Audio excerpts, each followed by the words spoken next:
다 함께 일어나셔서 오늘 말씀 봉독하시겠습니다. 오늘 말씀은 민수기 13장 25절입니다.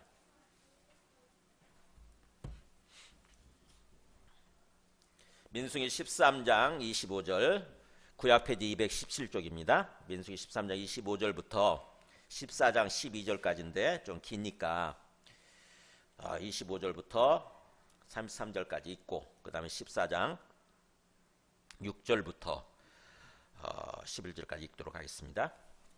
25절입니다. 40일 동안 땅을 정탐하기를 마치고 돌아와 바람 광야 가데스에 이르러 모세와 아론과 이스라엘 자손의 온 회중에게 나와 그들에게 보고하고 그 땅의 과일을 보이고 모세에게 말하 이르되 당신이 우리를 보낸 땅에 간즉 과연 그 땅에 젖과 꿀이 흐르는데 이것은 그 땅의 과일이니이다. 그러나 그 땅 거주민은 강하고 성읍은 견고하고 심이 클 뿐 아니라 거기서 아낙 자손을 보았으며 아말렉인은 남방 땅에 거주하고 헷인과 여부스인과 아모리인은 산지에 거주하고 가나안인은 해변과 요단가에 거주하더이다. 갈렙이 모세 앞에서 백성을 조용하게 하고 이르되 우리가 곧 올라가서 그 땅을 취하자 능히 이기리라 하나 그와 함께 올라갔던 사람들은 이르되 우리는 능히 올라가서 그 백성을 치지 못하리라. 그들은 우리보다 강하니라 하고 이스라엘 자손 앞에서 그 정탐한 땅을 악평하여 이르되 우리가 두루 다니며 정탐한 땅은 그 거주민을 삼키는 땅이요 거기서 본 모든 백성은 신장이 장대한 자들이며 거기서 네피림의 후손인 아낙 자손의 거인들을 보았나니 우리는 스스로 보기에도 메뚜기 같으니 그들이 보기에도 그와 같았을 것이니라. 6절입니다. 그 땅을 정탐한 자 중 눈의 아들 여호수아와 여분네 아들 갈렙이 자기들의 옷을 찢고 이스라엘 자손의 온 회중에게 말하 이르되 우리가 두루 다니며 정탐한 땅은 심히 아름다운 땅이라. 여호와께서 우리를 기뻐하시면 우리를 그 땅으로 인도하여 들이시고 그 땅을 우리에게 주시리라. 이는 과연 젖과 꿀이 흐르는 땅이니라. 다만 여호와를 거역하지는 말라. 또 그 땅 백성을 두려워하지 말라. 그들은 우리의 먹이라. 그들의 보호자는 그들에게서 떠났고 여호와는 우리와 함께 하시느니라. 그들을 두려워하지 말라 하나 온 회중이 그들을 돌로 치려 하는데 그때 여호와의 영광이 회막에서 이스라엘 모든 자손에게 나타나시니라. 여호와께서 모세에게 이르시되 이 백성이 어느 때까지 나를 멸시하겠느냐. 내가 그들 중에 많은 이적을 행하였으나 어느 때까지 나를 믿지 않겠느냐. 12절 같이 읽습니다. 내가 전염병으로 그들을 쳐서 멸하고 너에게 그들보다 크고 강한 나라를 이루게 하리라. 아멘. 앉으시기 바랍니다.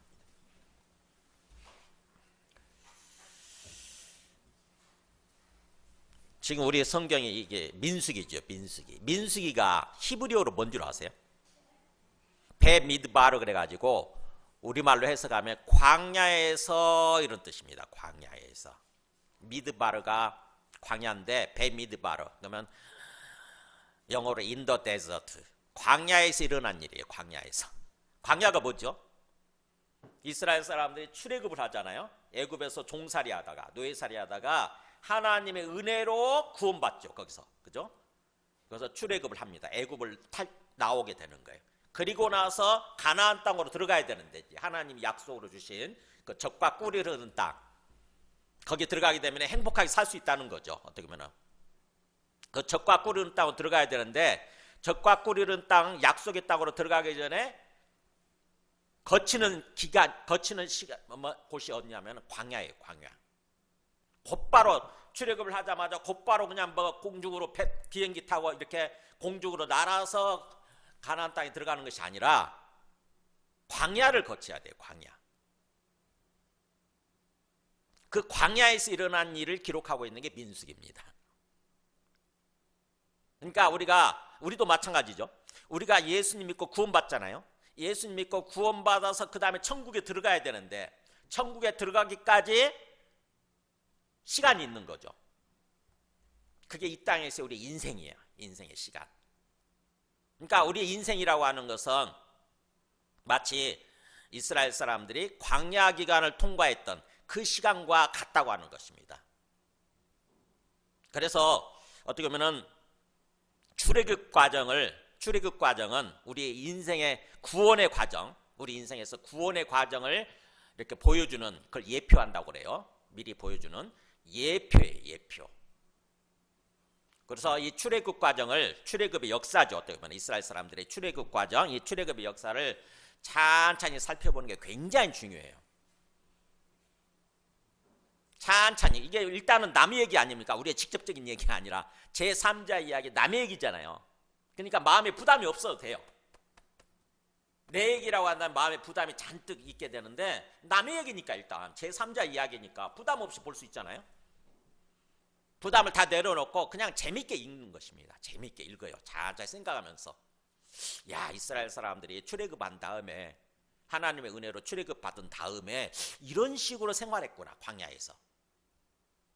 이거 뭔가 좀 잘못된 것 같네. 그러다 보니까 결국 엉뚱하게 가나안 땅에 못 들어가는 거예요. 아니, 가나안 땅에 들어가기 위해서 출애굽을 했는데 가나안 땅에 못 들어가고 중간에 다 죽어버리는 거예요. 이런 황당한 사건이 벌어지는 거죠. 그래서 천천히 생각하면서 읽다 보면, 재미있게 읽는 거예요. 재미있게 읽다 보면은 마음속에 깨달음이 있습니다. 교훈을 얻어요. 내가 이렇게 살면 안 되는구나. 나는 이렇게 살면 안 되겠구나. 광야 기간 동안에 내 인생, 예수님 믿고 구원 받은 다음에 천국에 들어가기까지 이렇게 살면 안 되는 거구나. 자칫하게 되면 우리가 천국에 못 들어가고 중간에 망할 수도 있겠구나.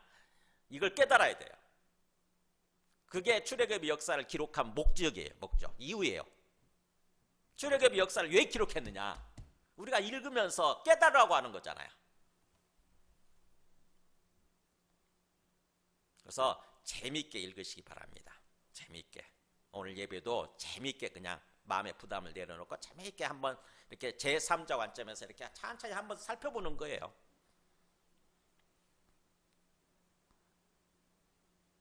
그래서 이 하나님이 기뻐하시는 삶 시리즈를 지금 제가 설교를 하고 있지 않습니까? 오늘 두 번째죠. 하나님이 우리를 구원해 주신 다음에 하나님이 바라시고 하나님이 기뻐하시는 삶의 모습이 어떤 것인가. 우리가 이 땅에서 어떻게 보면 죽을 때까지, 아니면 예수님 재림하셔서 천국에 들어가게 될 때까지 하나님이 우리한테 바라시고 하나님 기뻐하시는 삶의 모습이 어떤 것인가. 이것을 우리가 주님의 말씀을 통해서 깨달아야 되는 거죠. 그래서 아무런 어떤 방향도 없이, 어떤 목적도 모르고, 그야말로 목표도 없이 그냥 신앙생활을 하는 것이 아니라 방향과 목표가 분명해야 되는 거죠. 방향과 목표가 없는 사람들, 그냥 습관적으로 아무 생각 없이 이렇게 신앙생활하는 것을 가르쳐서 신앙생활이 아니라 종교활동이라고 합니다. 종교활동. 안 믿는 거죠. 어떻게 보면 나는 믿고 있다고 착각하는 거예요. 나는 믿고 있어. 교회를 다니고 있기 때문에, 예배를 드리기 때문에 난 믿고 있어라고 착각하는데 실제로는 그 의식 속에 하나님을 믿는 믿음이 없는 거예요. 그래서 육신을 따라 사는 거죠. 부패한 그 사르크스, 부패한 본성, 육신을 따라서 신앙생활하고 종교활동을 하면서 사는 건데, 내가 믿고 있다라고, 난 제대로 신앙생활하고 있다라고 착각하는 거죠. 그래서 하나님이 기뻐하시는 그런 삶을 못 사는 거예요. 특별히 요즘 그렇게 극우 골통들 한번 보면 잘 보면 알 수 있어요. 우리가 저 극우 기독교인들, 소위 예수 믿는다고 하는 사람들이잖아요. 근데 그 사람들의 삶의 모습을 보세요. 얼마나 타락했는가, 얼마나 부패하고 타락했는가. 아니, 하나님 믿는다고 하는 사람들이 어떻게 통일교 저기하고 같이 어울리고 같이 활동하고 그러냐고. 신천지 그 사람들하고 어떻게 같이 어울려서 활동해요? 정치 이념이 똑같기 때문에? 정치 사상이 똑같다고? 하나님 위에서 보시면서 그 기뻐하실까요? 하나님이 가장 싫어하시는 게 뭔 줄 아세요? 하나님이 가장 싫어하시고 가장 미워하시고 가장 진노하시고, 어떻게 보면 하나님이 심판하시는 그게 뭔 줄 아세요? 하나님 안 믿는 거예요. 여호와 하나님을 믿지 않고 다른 것을, 다른 우상을 믿는 거예요. 그래서 우리가 우상 숭배에 빠지면 반드시 하나님이 심판하십니다. 반드시 하나님이 심판하세요. 하나님이 제일 싫어하시는 거예요. 구약의 이스라엘의 역사, 구약 이스라엘 역사 아닙니까? 이스라엘 민족의 역사. 구약에서 가장 강조하는 게 그거예요. 우상 숭배하는 거. 그래서 십계명 1계명이 그렇게 돼 있잖아요. 뭐라고 돼 있어요? 너는 나 외에 다른 신을 섬기지 말라. 너는 나 외에 다른 신을 너에게 두지 말라. 뭐예요? 오직 여호와 하나님만을 너의 신으로 두라는 거죠. 하나님도 믿으면서 다른 신을 둘 수도 있다는 얘기예요. 이스라엘 사람들이 그랬거든요. 이스라엘 사람들이 하나님을 완전히 떠난 적은 없어요. 역사에서. 하나님 믿어요. 기본적으로 그 사람들은 하나님 믿고, 그래서 그때 당시는 제사 드리는 어떤 그런 시간이었으니까 제사를 드리고 그렇게 살았어요. 그런데 그들은 또 하나님이 뭘 끌어왔냐면은 바알신이나 이런 어떤 우상들을 끌고 와서 또 그것도 섬기는 거예요. 그러다 보니까 하나님께서 진노하셔서 그들을 심판하시고 멸망시키신 거예요. 바빌론한테 멸망하잖아요, 이스라엘 사람들이. 우리도 그럴 수 있는 거예요. 우리도 하나님 믿는다고 그러면서 하나님 외에 다른 것들을 자꾸 하나님 자리에 두는 것입니다. 다른 걸 자꾸 끌고 와서 하나님처럼 떠받들면서 섬기면서 그것에 의지하는 삶을 사는 거예요. 그게 우상 숭배예요. 그러면 반드시 멸망합니다. 잘 보세요. 지금 우리 주변 지금 우리 일어나고 있는, 지금 세상에서 일어나고 있는 그 보세요. 멸망하는 사람들, 탄핵당하고 멸망하는 사람들 보세요. 그 사람들 예수 안 믿는 사람들이에요. 예수 믿는다고 그러면서 예배드린 사람들이잖아요. 근데 왜 하나님이 심판하시고 왜 멸망시킬까요? 하나님이 왜 다른 걸 끌어왔거든요. 내 욕심 때문에, 내 이기적인 욕심 때문에 다른 것을 끌고 와서 그것도 섬기는 거예요. 그것도 교회 가서 예배도 드리고 또 다른 신도 그것도 섬기고 이러는 거예요.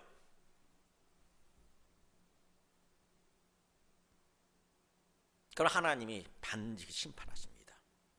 가장 중요한 거예요. 가장 중요한 거. 그래서 우리가 이렇게 구원받은 다음에 어떻게 보면 구원 그 이유가 진짜 중요한 거죠. 구원은 어차피 내 노력으로 구원받는 게 아니니까, 오직 하나님의 은혜로 구원받는 거니까, 어떻게 보면은 더욱더 중요한 게 구원받은 그 이유, 그게 더 중요하죠. 어떻게 보면은 구원 그 이유, 그렇게 책 제목을 달고 그 책을 쓰신 분이 있잖아요. 그래서 유명해진 사람, 저 박영선 목사님이라고, 구원 그 이후, 그 책 하나로 유명해졌거든요.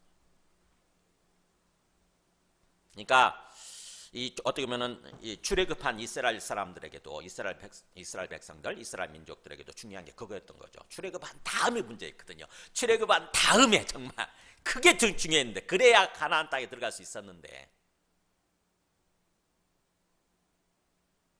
정말 신앙생활을 했어야 되는 거죠. 하나님을 믿고.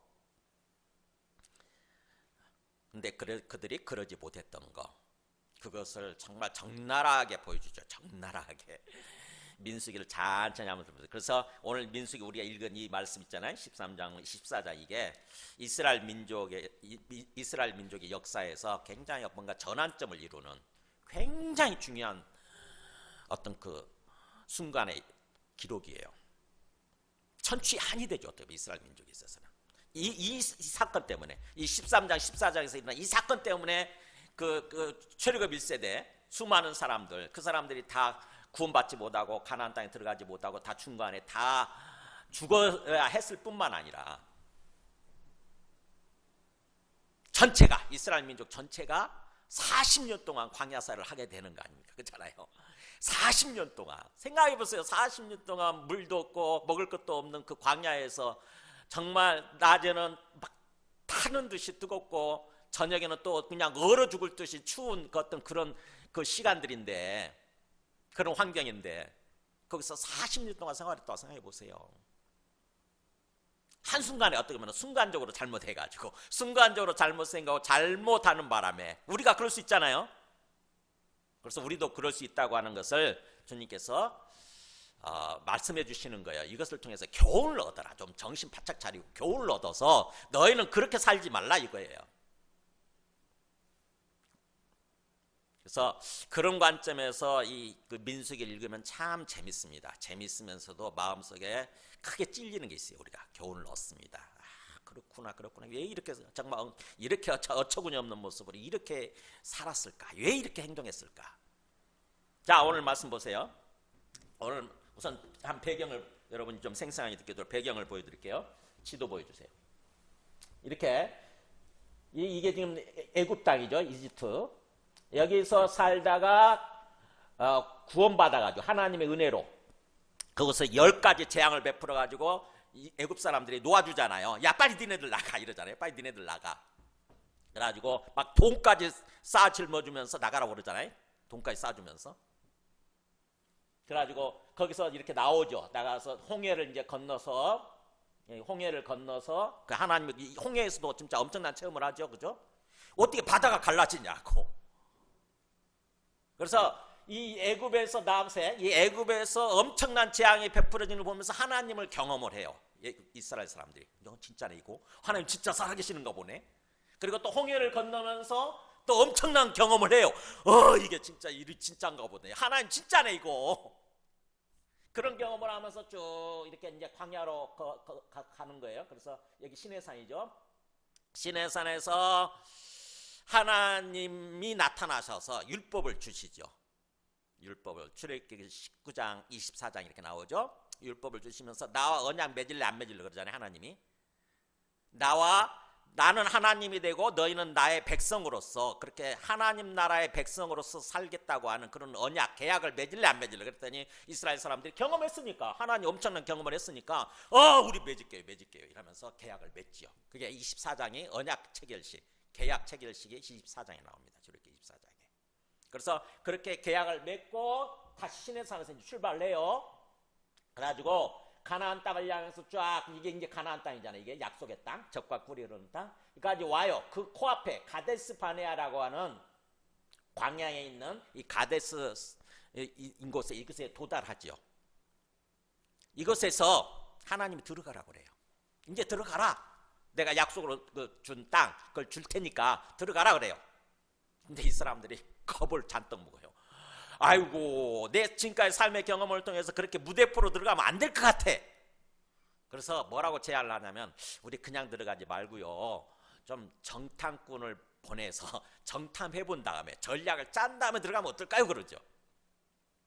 모세가 그걸 받아들여요. 모세도 보니까 굉장히 합리적으로 그게 합리적일 것 같거든.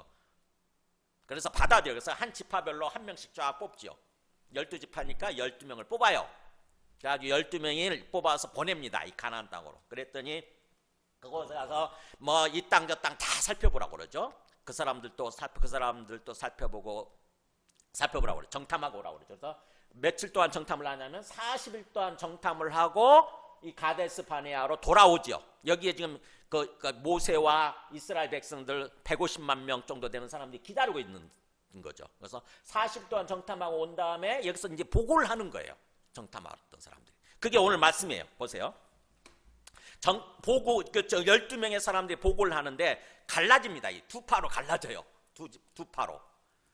먼저 갈렙과 여호수아 이 두 명과 그 다음에 나머지 10명으로 갈라져요. 그래서 25절부터 29절까지 25절부터 29절까지는 갈렙과 여호수아가 보고하는 거예요. 갈렙과 여호수아가 보고하고는 거고 그 다음에 31절부터 33절까지는 나머지 10명이 보고를 하는 거예요. 그래서 한번 갈렙과 여호수아가 어떻게 보고하는지 보세요. 26절에 바람광야 가데스에 이르러 모세와 아론과 이스라엘 자손의 모든 회중 모든 것들 백성들이죠. 모든 회중에게 나와 그들에게 보고한다는 말이 일일이 보고한다는 뜻이에요. 일일이 시시콜콜 딱 하나하나 자세히 얘기하는 거예요. 보고하면서 그 땅에 과일을 보이는 거예요. 거기서 들고 온 과일이 있었죠. 정말 젖과 꿀이 흐르는 땅이라고 하는 것을 증명해 주는 뭘 들고 왔죠? 그림 보여줘보세요. 포도를 들고 가지고 와요. 포도. 이거요. 얼마나 포도송이 약한지 그림 잘 그려놨어. 두 사람이 장대에 끼어가지고 이렇게 메고 오는 거거든요. 헤브론에서 땅 포도죠. 저도 그 헤브론 가봤거든요. 정말 포도 산지야 거기는. 집 울타리도 다 포도나무예요. 포도 덩굴이야. 그래서 정말 포도 맛있고요. 실컷 먹었는데 이렇게 들고 오는 거예요. 근데 앞에 지도도 다시 한번 보여주세요. 이거 보여주세요. 이게 좀 더 분명하네. 이게 고센 땅에 살다가 쭉 홍해를 건너서 그 다음에 시내산을 눌러서 시내산을 다 출발해서 이렇게 바람 광야, 여기서 가데스 바네아, 여기서 지금 이 정탐 보고를 받는 거죠. 잘 보세요. 어떻게 보고하나? 모세에게 이르되 당신이 우리를 보낸 땅에 간지 과연 진짜로 그 땅의 적과 꿀이 흐르는데 이것은 그 땅이 과일입니다. 이렇게 보고를 하죠. 진짜 그 땅은 적과 꿀이 흐르는 땅이 맞습니다. 저지 뭐죠? 우유. 그러니까 목축업이에요. 목축업이 정말 잘 될 수 있는 땅이라고 하는 거죠. 우유가 풍성하게 생산될 수 있는 그런 땅입니다. 그리고 꿀은 뭐죠? 대추야자. 요즘 이제 이마트에도 나오더라고요. 요즘은 대추야자. 저는 이게 너무 귀해가지고 그때 당시는 없었거든요. 그래서 제가 이스라엘 갔을 때 그 대추야자 송이를 사가지고 들고 온 적이 있어요. 송이를 아예. 이게 꿀이에요. 꿀. 정말 달아요. 우리 꽃감 맛이야. 꽃감 맛. 그렇게 적과 그야말로 그러니까 이거 농업이잖아요. 농업. 그래서 목축업과 농업이 정말 잘 될 수 있는 그런 정말 그런 좋은 풍성한 비옥한 땅입니다. 이렇게 보고를 하는 거죠. 이게 시적인 표현이죠. 어떻게 보면은 하나님이 정말 우리에게 약속으로 주신 땅은 우리가 풍성하게 누리면서 살 수 있는 행복하게 살 수 있는 그런 땅입니다. 라면서 보고를 하는 거죠. 하나님이 약속으로 주신 땅이 맞습니다. 그런데 28절에 그러나라는 말이 단지 또는 다만 이런 뜻이에요. 좀 그렇게 오히려 그렇게 번역을 했다면 더 좋았을 뻔했어. 이 사람들이 지금 어떻게 갈렙과 여호수아가 보고를 하는데 있는 그대로 보고하는 거죠. 있는 그대로. 땅은 정말 적과 꿀이는 땅이 맞고 단지 우리가 조심해야 될 게 생각해야 될 게 그 땅 거주민은 강하고 성읍은 견고하고 힘이 크고 거기서 안악자손을 보았습니다. 이거죠. 있는 그대로 보고하는 거죠. 그 땅 거주민 거기서 살고 있는 사람들은 굉장히 뭔가 강하고 그러니까 뭔가 좀 기골이 장돼 있던 것 같아요. 키도 크고 등치도 좋고 그리고 그 사람들이 진치고 있는 성읍 우리가 정복을 해야 되는데 그 성읍은 견고하고 이 견고하다는 깎아지를 뜻이 그렇게 써져 있는 모습이에요. 깎아지를 뜻한 그런 뜻이에요. 깎아지를 뜻이 쫙 솟아있고 힘이 크고 거기서 또 안악자손도 보았습니다. 안악자손. 안악자손이 아마 키가 컸던 것 같은데 일부러 얘기를 하는 거죠. 키가 크고 굉장히 장대한. 우리 지금 보면은 저쪽 몽골 사람들 보면은 그런 모습이잖아요. 굉장히 얼마나 튼튼합니까, 몽골 사람들. 그래서 그렇게 보았고 또 이제 29절에 이제 그 민족 얘기하죠. 종족별로. 아말렉 사람들은 남방 땅에 거주하고 있고요. 헷 사람과 여봇 사람들, 아모리 사람들은 산지에 거주하고 있고요. 가나안 사람들은 해변과 요단가에 거주하더이다. 그러니까 여기까지 이제 보고해요. 그러니까 있는 그대로 이 사람들은 어떻게 보면은 하나님을 믿는 사람들이죠. 그렇죠? 그러니까 하나님을 신뢰하니까 긍정적인 차원에서 그러면서도 객관적으로 보고를 하는 거죠. 그래야 우리가 제대로 전략을 세우고 또 준비를 해서 들어갈 거 아닙니까? 이렇게 보고를 하는 거죠. 근데 그 얘기를 듣고 사람들, 회중들의 반응이 어느 쪽으로 쏠릴까요? 긍정적인 얘기, 좋은 얘기 들었고 부정적인 얘기 들었어요. 어느 쪽으로 쏠리냐면 항상 사람들이란 게 죄악된 성품이죠. 죄악된 성품. 타락과 부패한 성품은요. 부정적인 쪽으로 자꾸 그것만 들어와. 부정적인 쪽으로 쏠리는 거예요. 그래서 사람들의 반응이 나타나죠. 3절에 갈렙이 모세 앞에서 백성을 조용하게 하고 이럴 때 백성이 어땠다는 얘기예요? 술렁술렁 됐다는 얘기죠. 뭐 거기 안악자손이 산다고? 그 사람들 그렇게 강하다고? 그 성이 그렇게 견고하고 크다고? 어떻게 이거 어떻게? 술렁술렁 되는 거죠. 그러니까 갈렙이 진정시키는 거예요. 걱정하지 마. 그게 사실이긴 하지만 분명히 그 사람들 거주 강하고 성이 견고하고 그러지만 그러나 뭐예요? 우리가 곧 올라가서 그 땅을 취하자. 능히 이기리라 그러는 거예요. 아니야. 우리 올라가면 돼. 걱정하지 말고 올라가면 돼. 그리고 우리는 그 사람들을 올라가면 이길 수 있어. 능히 이길 수 있어. 능히 이기란 말이 이기고 또 이길 수 있다. 이렇게 어떤 두 단어로 되어 있거든요. 우리는 반드시 이길 수 있어. 반드시 이길 수 있어. 걱정하지 마.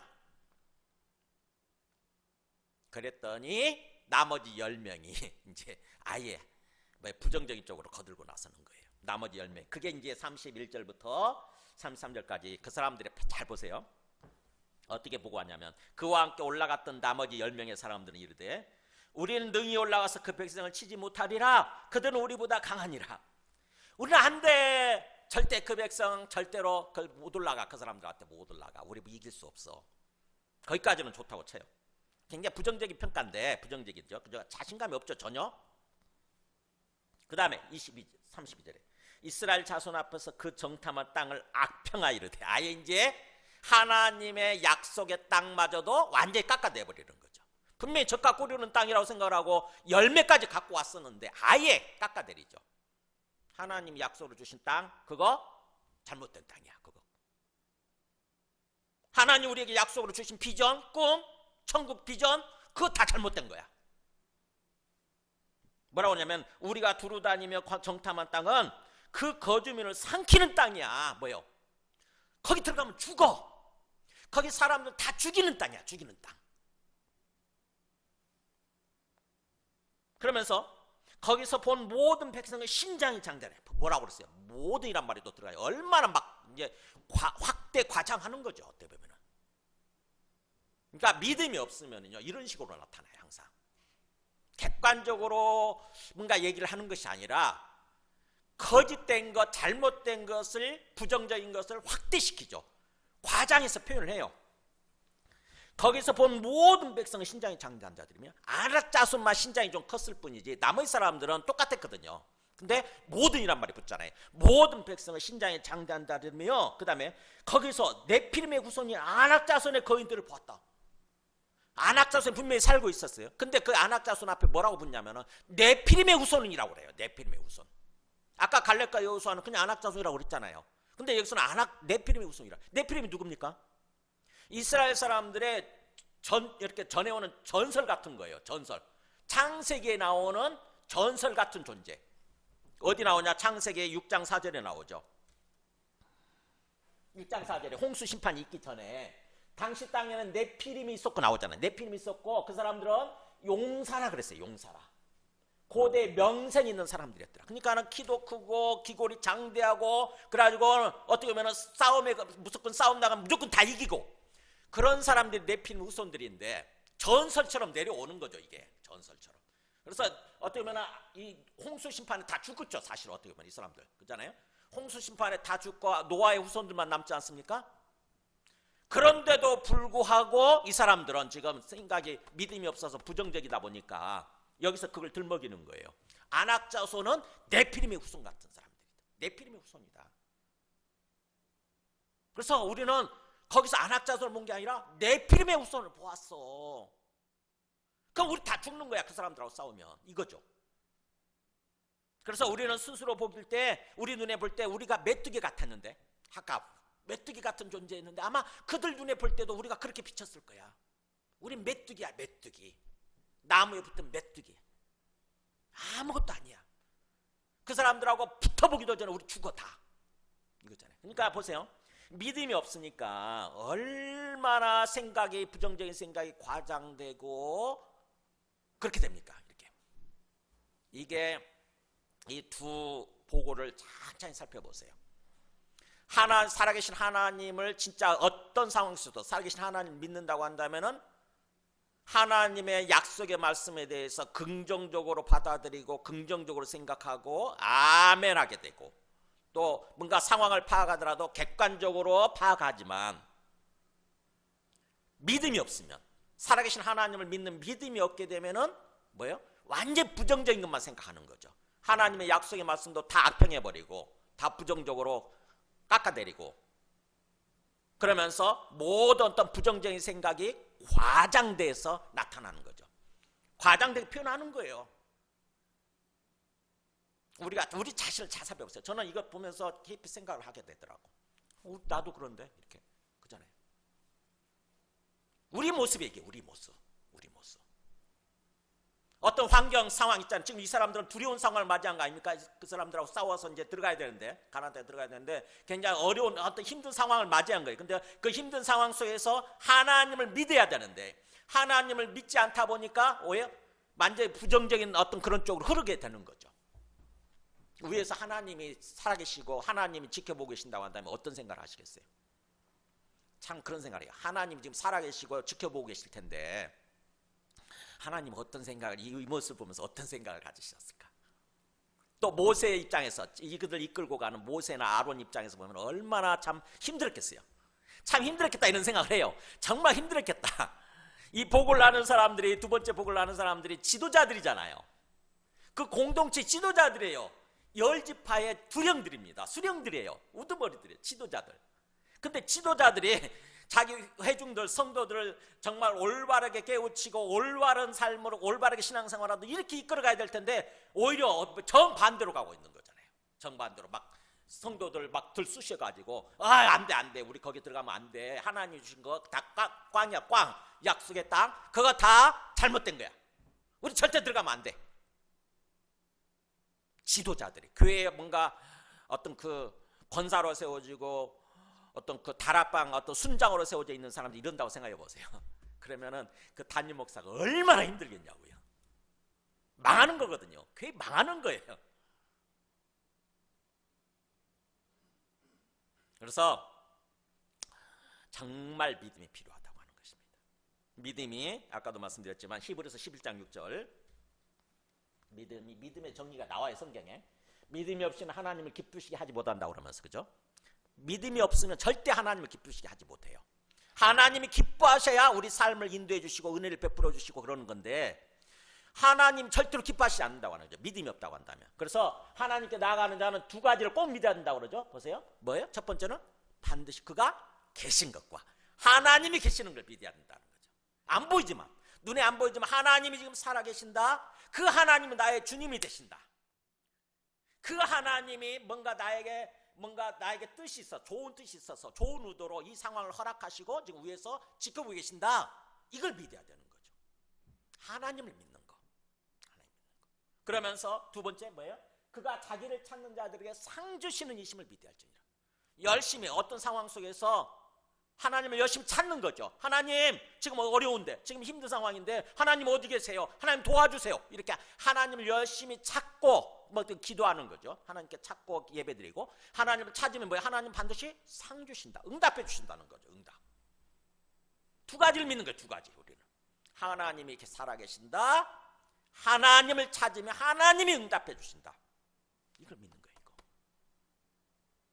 그래서 이 사람들이 갈렙과 여호수아는 그런 믿음이 있었던 거고 나머지 10명의 사람들은 그런 믿음이 전혀 없어 보이는 거죠.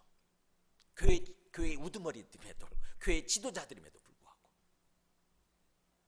자, 그렇게 교회에 뭔가 권사나 어떤 장로 위치, 안수 집사에 있는 사람들이 뭔가 이런 부정적인 얘기를 하게 되면 성도들, 나머지 성도들은 어느 쪽으로 흐를 것 같으세요? 이상합니다. 우리의 부패한 본성 때문에 긍정적인 쪽으로 절대 안 흘러요. 부정적인 쪽으로 반드시 갑니다. 부정적인 쪽으로. 그게 이제 1절부터 4절까지 모습이에요. 잘 보세요. 온 회중이 그렇잖아요. 이제 그 반응이 나타나죠. 온 회중이, 모든 어떻게 보면 성도들이 소리를 높여 부르짖으며 밤새도록 통곡하였더라. 와, 아이고, 그냥 소리를 높여서 막 부르짖으면서 밤새, 그 밤에 잠도 안 자고 밤새 통곡하는 거예요. 뭐라고 통곡합니까? 이스라엘 자손이 다 모세 아론을 원망하면서 그들에게 이르되 우리가 애굽 땅에서 죽었거나 이 광야에서 죽었더라면 좋았을걸. 그렇잖아요. 이렇게 통곡하는 거예요. 여기까지 오지 말고 차라리 애굽에서 살다가 죽었더라면, 아니면 중간에 오는 광야에서 죽었더라면 좋았을 것을. 그러면서 이제 그 불평과 원망이 어느 쪽으로 향하냐? 처음에는 지도자들을 향하죠. 그랬다가 3절에 보면 이제 하나님께로 향하죠. 어찌하여 여호와가 우리를 그 땅으로 인도하여 칼에 쓰러지게 하려 하는가? 하나님 무슨 우리하고 원수졌길래 우리를 여기까지 끌고 와서 그 사람들 칼에, 그 사람들 총칼에 우리를 죽이려고 그러는 거야. 왜? 하나님 찾기는 하네, 그죠? 하나님 찾기는 하는데 하나님에 대한 전혀 신뢰, 긍정적인 마음이 없죠. 그러면서 우리 처자식이 다 사로잡힐 텐데 어떻게 보면 처자식 걱정을 하네, 그죠? 하나님 주신 선물로 주신 거에 처자식 아닙니까?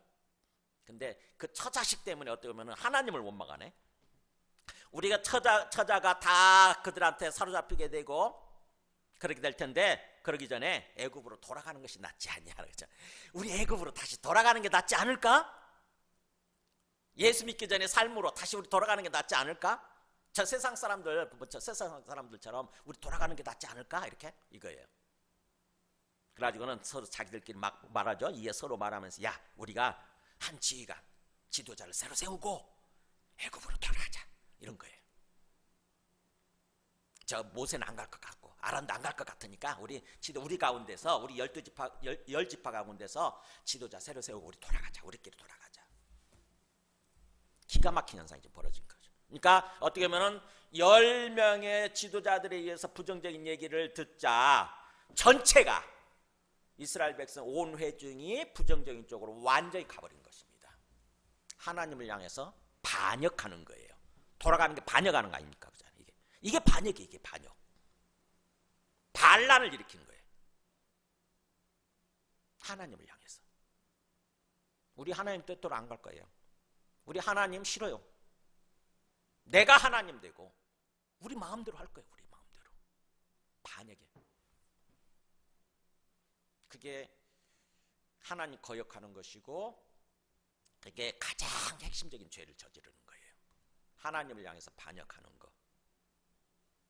다른 하나님이 아닌 다른 것을 하나님으로 세우고 그렇게 살려고 하는 거. 그럼 반드시 망합니다. 하나님이 철저하게 진노하시고 심판하시는 거예요. 지금 그런 상황이 벌어지니까 이제 보세요. 정말 엄청난 상황이죠. 정말 위기 상황이죠. 그죠? 정말 위기 상황에서 모세와 아론은 그냥 아예 그들 앞에서 딱 엎드려 버리죠. 그죠? 갈 테면 나 받고 가라 이거지. 그죠? 갈 테면 나 밟고 가세요. 나 죽이고 가세요. 그때 누가 나서냐면은 여호수아와 갈렙이 나섭니다. 6절에. 그 땅을 정탐한 자 중 눈의 아들 여호수아와 여분의 아들 갈렙이 나서잖아요. 갈렙이 너무 슬프니까, 너무 기가 막히니까 그 표시로 옷을 찢고 그 다음에 말하기 시작하죠. 이스라엘 자손 온 회중에 말하되 우리가 두루 다니며 정탐한 땅은 심히 아름다운 땅이다. 우리가 두루 다니며 그러니까 우리가 두루 다니면서 정탐한 땅, 그 땅은 정말 매우 심이란 말일 거예요. 매우 정말 아름다운 땅이에요. 맞아요. 그러면서 여호와께서 우리를 기뻐하시면 그 정말 아름다운 땅 맞는데 우리가 그것을 어떻게 차지할 수 있느냐, 어떻게 들어갈 수 있느냐, 여호와께서 우리를 보시고 기뻐하시면 돼요. 우리 힘으로 그것을 차지하는 것이 아니라 하나님께서 우리의 믿음의 모습, 우리 신앙생활의 모습을 보시면서 기뻐하시면 하나님이 그 땅을 우리한테 주실 거예요. 이거예요. 여호와께서 우리를 기뻐하시면 우리를 그 땅으로 인도할 들으시고 그 땅을 우리에게 주시리라. 이는 과연 젖과 꿀이 흐르는 땅 맞습니다. 저 사람들의 평가대로 잘못된 땅이 아니라 거주민을 삼키는 땅이 아니라 정말 족과 꿀이 흐르는 땅, 우리가 정말 풍성하게 행복하게 살아갈 수 있는 그런 땅입니다. 이거예요. 그러면서 오직 우리가 조심해야 될 게 9절이 나오잖아요.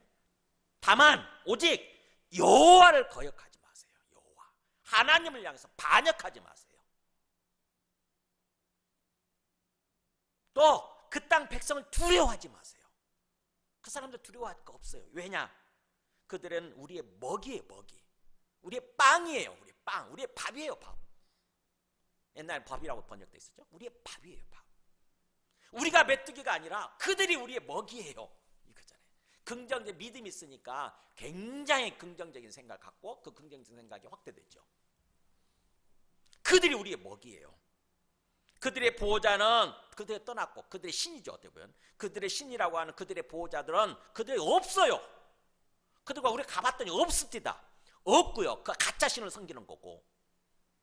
반면에 우리 여호와는 우리와 함께하고 계세요. 하나님은 여호와 하나님은 진짜이시고 그분 지금 우리와 함께 계세요. 여기까지 인도해 주셨잖아요. 우리가 애굽에서 경험했고 홍해를 건너면서 경험했고 엄청난 것을 경험했던 그분이 지금 우리와 함께 계신다고요. 그걸 믿자고요. 그거. 그래서 그들을 절대 두려워하지 마세요. 그 사람들 올라가면 돼요. 이 갈렙을 잘 보세요. 정말 하나님이 이걸 보시면서 하나님 진짜 살아계시고 진짜라고 한다면, 위에서 지금 지켜보고 계신다고 한다면 하나님이 갈렙을 보면서 어떤 생각 하시겠어요?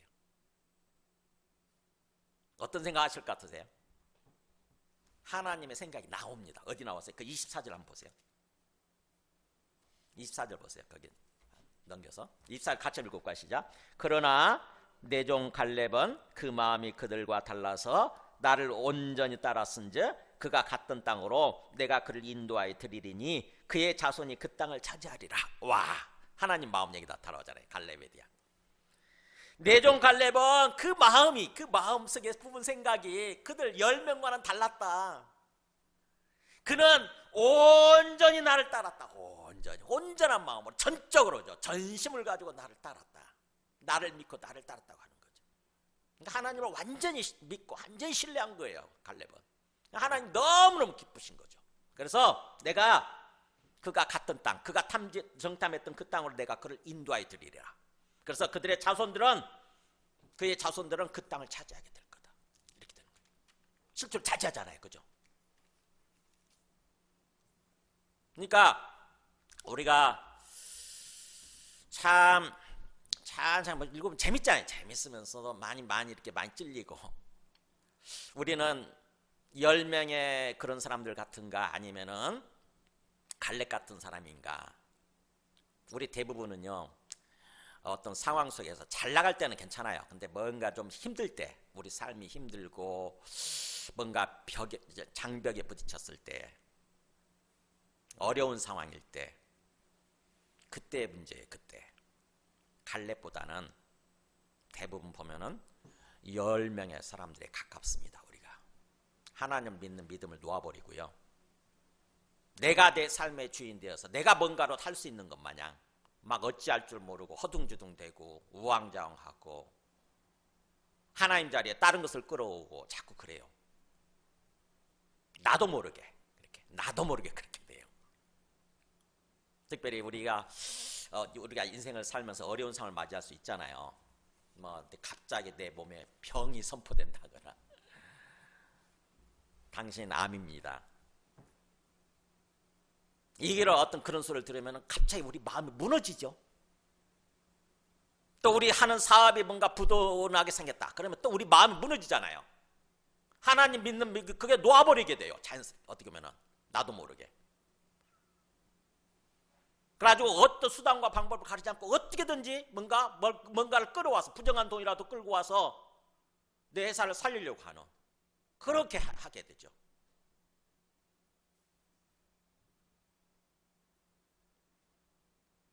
통일과 주는 돈, 왕자가 새겨진 5천만 원을 또 받은 것 같은데,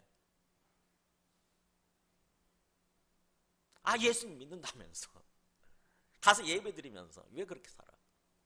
근데 그렇다니까요. 우리가 그 사람만 탓할 게 아니라 우리가 그럴 수 있다니까. 항상 우리가. 저는 우리 이제 교단 이렇게 이제 어떤 총회 거기다 가보고 이제 그랬잖아요. 그 교단 어르신들, 그 사람들 보면서 진짜 저분들이 예수 믿는 분 맞나? 이런 생각할 때가 있다니까요. 예수 믿으면 절대 뇌물 받으면 안 되잖아요. 돈 뇌물 받으면 안 되잖아요. 하나님 지켜보신다는데. 이번에 부총회장으로 출마한 사람이 그 뇌물 받은 것 때문에 탈락했잖아요. 그랬더니 또 그쪽 노예에서 들고 일어났어. 어떻게 이 후보를 우리 노예에서 배출한 이 후보를 어떻게 탈락시키냐고. 저쪽에 전라도 쪽에 있는 어떤 노예예요. 또 다 들고 일어났어. 그쪽에서. 그런 거 보면서요, 저는 정말 믿음이 문제다. 믿음. 진짜 살아계신 하나님을 인격적으로 믿는 믿음이 문제다. 믿음. 그냥 머리로 안다고 내가 믿고 있다고 착각하는 것이 아니라, 생각하는 게 아니라 정말 가슴으로 믿어야 돼. 실제로 믿어야 돼. 실제로. 그래서 실제로 믿으면 하나님 앞에서 두려움과 떨림으로 행하게 돼 있어요. 두려움과 떨림으로 행동하게 돼 있다고. 그래서 사도 바울도 그러잖아요. 두려움과 떨림으로 너희 구원을 이루라 그러잖아요. 하나님을 경외하는 거지. 하나님을 경외하는 그런 믿음이 필요한 거지. 두려워하고 그런 마음, 그런 믿음이 필요한 거죠. 지금 이 보세요. 10명의 사람들이 진짜 하나님을, 살아계신 하나님을 믿었다고 한다면 이런 식으로 행동하지는 않았겠죠. 이런 식으로 말하고, 이런 식으로 부정적으로 생각하고, 부정적으로 말하고, 그렇게 부정적으로 행동하고 그러진 않았겠죠. 근데 갈렙과 여호수아는 정말 하나님을 믿다 보니까 하나님 앞에서 정말 뭔가 두려움과 떨림으로 행하잖아요. 그들도 두렵지 않았겠어요. 그렇잖아요. 굉장히 거주민들, 굉장히 기골이 장대한 사람들 보고 그 성들이 견고한 성, 뭔가 크고 견고한 성을 봤을 때 두렵지 않았겠습니까? 분명히 인간인 이상 두려움이 있었겠죠. 그러나 뭐예요? 살아계신 하나님을 믿기 때문에 그 생각을 바꾸는 거예요. 생각을 전환하는 거죠. 뭔가 두려운 상황이지만 그럼에도 불구하고 우리는 하나님 때문에 이길 수 있어. 우리는 하나님만 잘 믿으면 하나님 때문에 우리는 이길 수 있어. 하나님이 우리를 이기게 해주실 거야. 이거잖아요. 이렇게 생각하고 이렇게 말을 하는 거죠.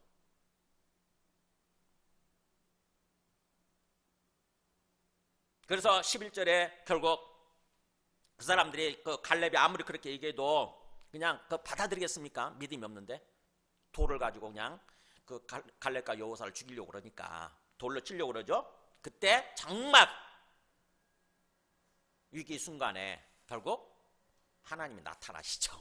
하나님 그러시거든요. 가만히 위에서 안 계신 듯이 이렇게 보다가 계시다가 정말 결정적인 순간에 나타나세요. 항상 여호와의 영광이 하나님 회막에서 이스라엘 회막에서 성전 그 성막이죠. 회막에서 딱 나타나셨다는 거죠.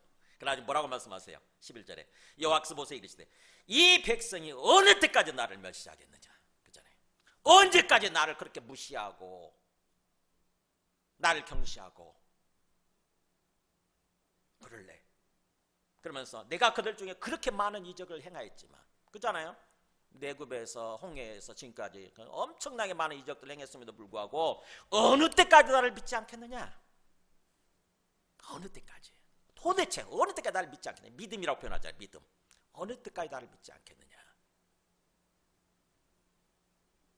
그러니까 하나님은요 우리를 굉장히 사랑이 많으시고 인자하시고 그래서 우리를 굉장히 오랫동안 참고 기다려주시는 분이세요. 항상 우리가 순간적으로 실수하고 뭔가 잘못할 때도 하나님은 그때그때 반응을 보이시는 것이 아니라 참아주십니다. 오래 참고 기다려주시는 분이세요.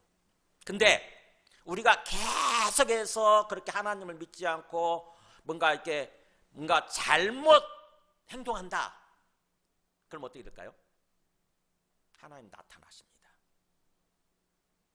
하나님이 끝까지 참지는 않으세요. 끝까지 참으면 아무 소용이 없잖아요. 하나님 안 계신 거나 마찬가지지.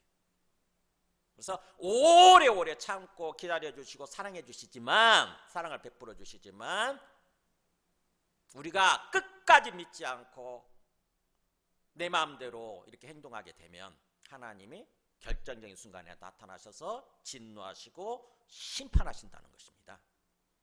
우리는 항상 이거를 잘 알아야 돼요. 하나님의 어떤 성품, 하나님을 있는 그대로 잘 알아야 돼요. 그래서 12절 그러잖아요. 내가 전염병으로 그들을 쳐서 다 멸하고 그 다음에 너를 통해서 모세 너의 자손을 통해서 내가 크고 강한 나라를 이루게 하리라 이러잖아요. 하나님 지금 엄청 화나셨죠? 이렇게 선포할 수 있는 거죠. 그래서 오늘 말씀을 정리하면 어떻게 보면은 우리가 여러 가지 상황 속에서 굉장히 크고 두려운 어떤 그런 상황을 맞이할 수 있는데 우리가 인생을 살면서 예수님 믿어도요. 예수님 믿어도 모든 것이 다 평안하고 모든 것이 형통하고 그런 게 아니거든요. 우리 인생이라고 하는 것은. 광야 기간을 통과해야 돼요. 광야라고 하는 게 항상 위험이 도사리고 있는 그런 어떤 곳 아닙니까?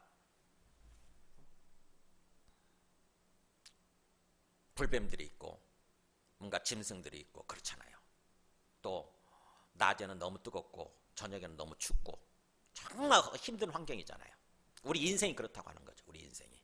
예수님 믿고 구원 받았지만, 그래서 우리가 이제 하나님의 백성이 되었고 하나님의 자녀가 되었고 하나님이 우리의 하나님이 되셔서 인도하고 계시지만, 이 땅에서 인생이라고 하는 것은 어려운 순간을 맞이하게 돼 있다고 하는 거죠. 그럴 때에 뭐가 필요하냐? 네, 믿음이 필요한 거예요. 믿음. 그럴 때 믿음. 지금 엄청나게 힘든 환경이지만, 상황이지만, 그럼에도 불구하고 하나님이 살아계신다. 하나님이 살아계시고 하나님이 나의 주인 되신다. 이 상황도 하나님이 허락하셨고 하나님이 인도해 가신다. 이 믿음이 필요한 거예요. 이 믿음. 그래서 하나님을 찾는 것입니다. 어려운 상황 속에서 내가 막 주인 되어서 허둥지둥대고 어찌할 줄 모르고 막 우왕좌왕하고 그런 것이 아니라 하나님을 찾는 게 우리는. 하나님을 바라보고, 하나님 다 지켜보고 계시니까 아시잖아요. 내가 처한 상황 다 아십니다. 내 마음이 힘든 것도 아세요. 하나님 찾아요. 하나님 도와주세요. 다 아시지 않습니까? 하나님 도와주세요. 내 연약함과 내 부족함을 아시오니 주님 도와주세요. 하나님 찾는 거예요. 그게 하나님 믿는 거예요. 욥이라는 사람이 욥기 23장 10절 보면 욥 어떻게 보면 우리가 욥이 우리 인생의 모델이죠. 어떻게 보면 욥이야말로 엄청난 고난을 겪은 사람 아닙니까? 그 사람 신앙 좋은 사람이었어요. 우리보다 훨씬 신앙이 좋은 사람이었어요. 그런데도 불구하고 마귀와의 게임 때문에 하나님이, 마귀가 자꾸 뭐예요? 하나님한테 게임을 걸잖아요. 하나님 당신이 다 그 사람 채워주고 그 다음 보호해주니까 그렇지. 한번 그거 걷어보시라고. 그러면 욥이 하나님 믿겠냐고. 그래 한번 해볼까 해가지고 하나님이 마귀 세력하고 게임하는 바람에 욥이 엄청나게 고난을 겪어요. 근데 그 고난의 한가운데서 그야말로 앞이 안 보여요. 욥기 23장이니까 42장까지 있는데 23장이잖아요. 앞이 안 보이는 그 유혹 중간 그야말로 어떤 고난의 그 고난의 한가운데서 이렇게 표현해요. 내가 가는 길을 그가 아신다. 내가 가는 길을 하나님이 알고 계신다. 하나님 존재를 인정하는 거잖아요. 하나님이 살아계시고 하나님이 내가 지금 어디를 향해서 지금 내가 어디 와 있는지 하나님이 알고 계신다. 그리고 그가 나를 단련하신 후에는 하나님이 나를 단련하고 계신다는 거잖아요. 지금 현재 이 상황을, 이 어려운 환경은 하나님이 나를 연단시키는 시간이다. 연단시키는. 단련이란 말이 용광로에서 재련한다고 그러죠. 용광로에다 어떤 불순물 같은 것을 다 넣고 그냥 수천도로 끓이잖아요. 수천도로 이렇게 하면은 뭐죠? 나중에 순철이 나오잖아요. 그죠? 순철. 순도 100%에 가까운 순철이 나오잖아요. 그게 연단, 단련, 재련 그런 표현이거든요. 그러니까 뭐예요? 지금 이 고난의 상황이라고 하는 것은 하나님이 내 영혼을 연단시키는 시간이라는 거죠. 내 영혼이 정말 지순지고해지도록, 정말 순결해지도록, 오직 어떤 상황에서도 하나님만을 찾도록, 하나님만을 찾고 온전히 하나님을 신뢰하고 그렇게 살도록, 그러도록 하기 위해서 내 영혼을 연단시키는 시간이다 라고 지금 욥은 고백하는 거죠. 이게 하나님을 믿는 믿음의 표현인 거죠. 우리도 믿음이 있으면 우리가 어려운 상황 속에서 이렇게 고백해요. 저는 이 고백을 참 자주 합니다. 요즘도. 내가 가는 길을, 저는 그를 주를 바꿔요. 내가 가는 길을 주께서 아시나니 주께서 나를 단련하신 후에는 제가 정금같이 되어 나올 줄 믿습니다. 반복해서 해요. 반복해서 주께 고백해요. 고린도전서 10장 13절에 사도 바울도 또 이렇게 표현해요. 사람이 감당할 시험 밖에는 너희가 당한 것이 없나니 오직 하나님 믿부사 너희가 감당하지 못할 시험 당함을 허락하지 아니하셨다. 너희가 당하는 시험들 있잖아. 그거 사실은 너희가 감당할 만하기 때문에 하나님이 허락하신 거야. 그러니까 겁먹지 말고 두려워하지 말고 자신감 가져 이거잖아요. 자신감 가져. 하나님을 믿고 자신감을 가져. 당당하게 행동해. 당당하게. 겁먹지 말고 두려워하지 말고 도망치지 말고 쫄지 말고. 하나님은 믿을 만한 분이셔서 너희 잘 알아. 너희가 이 정도면 감당할 수 있을지 아니면 못 감당할지 잘 알아. 너희가 감당할 만한 정도만 허락하신 거야. 이걸 받아들이는 게 중요하죠. 이거. 그죠? 이런 믿음이 필요하거든요. 내가 지금 당하고 있는 시험, 이거 내가 감당할 수 있는 거야, 이거. 하나님 나를 잘 아시고 내가 감당할 수 있는 정도만 허락하신 거야. 호랑이나 어떤 그 맹수들이 자기 자식들 훈련시킬 때 제가 보니까 그게 나오더라고. 호랑이나 사자가 자기 새끼 훈련시킬 때 그거잖아요. 어떤 그 짐승을 잡아가지고 꽉 물어서 놓더라고. 짐승을 잡아가지고요. 그 자식들, 그 새끼들 훈련시키기 위해서 네가 짐승 잡는 거, 먹이 잡는 거 훈련해라 해가지고 그 자기가 먼저 잡아가지고 목을 꽉 물어가지고 놓아요. 그러면 얘가 그 짐승이 못 도망가요. 굉장히 약해져가지고 못 도망가. 그러면 새끼한테 놓아주면 그 새끼가 뭐예요? 자기가 잡은 것처럼 막 걔를 하는 거예요. 그렇게 훈련시키더라고. 마찬가지죠. 하나님께서 어떤 상황을 딱 물어가지고 하나님 꽉 문 다음에 우리가 감당할 만한 정도까지만 허락하시는 거죠. 그래서 우리가 믿음만 있으면, 하나님을 믿는 믿음만 있으면 얼마든지 이 상황을 감당할 수 있는 거예요. 문제는 믿음이죠. 믿음. 하나님을 온전히 신뢰하고 믿는 믿음이 필요한 거죠. 그래서 믿으면 시험 당할 쯤에 또한 피할 길을 주셨다고 하는 거잖아요. 어딘가 우리가 극복할 수 있는 어떤 그 힘, 어떤 자원, 이거를 딱 배치해 놓고 그걸 준비하고 기다리시는 거죠. 피할 길을 내셔서 너희로 능히 감당할 수 있게 하시느니라. 이렇게. 이 믿음이 필요해요. 이 믿음.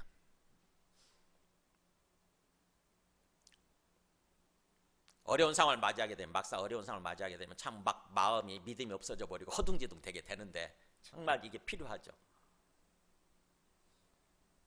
또 로마서 8장 28절에도 29절에도 그렇게 돼 있죠. 사도 바울이 우리가 알거니와 하나님을 사랑하는 자 곧 그의 뜻대로 부르신 믿는 자들에게는 뭐라고 돼 있어요? 모든 것이 합력하여 선을 이루느니라. 하나님을 사랑한다는 게 하나님 믿고 사랑하는 거잖아요. 그죠? 하나님을 믿고 하나님을 주님으로 믿고 이렇게 사랑하는 사람이잖아요. 하나님을 사랑하는 사람은 곧 그의 뜻대로 부르실 입은 자들인 거고, 즉 하나님이 불러서 구원해 주신 사람들인 거고, 그 사람들한테는 모든 것, 여러 가지 어려운 상황, 환경을 맞이해도, 문제들 맞이해도 결국에는 그것이 합력해서 다 선을 이루게 돼 있다. 하나님의 뜻을 이루게 돼 있다고 하는 거죠. 다 선하게 결론 맺게 돼 있다고 하는 거죠. 그러니까 우리가 겁먹고 두려워하지 말고 그냥 하나님을 온전히 신뢰하고 긍정적으로 생각하고 긍정적으로 말하고 긍정적으로 행동해야 되는 거죠. 어려운 상황에서도.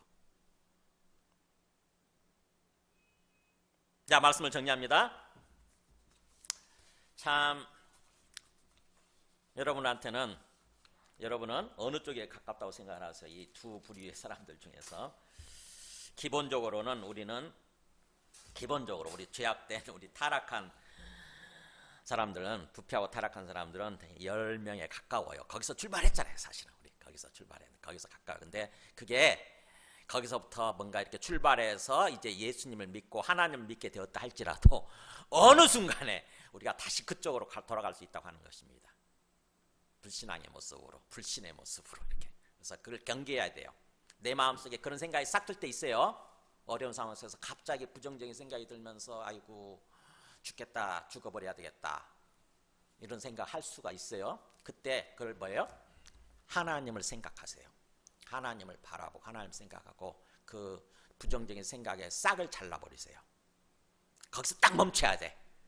자꾸 확대시키면 안 돼. 자꾸 거기서 머무르면 안 돼요. 하나님을 바라보고 하나님께 그냥 호소하는 거예요. 하나님 도와주세요, 이렇게.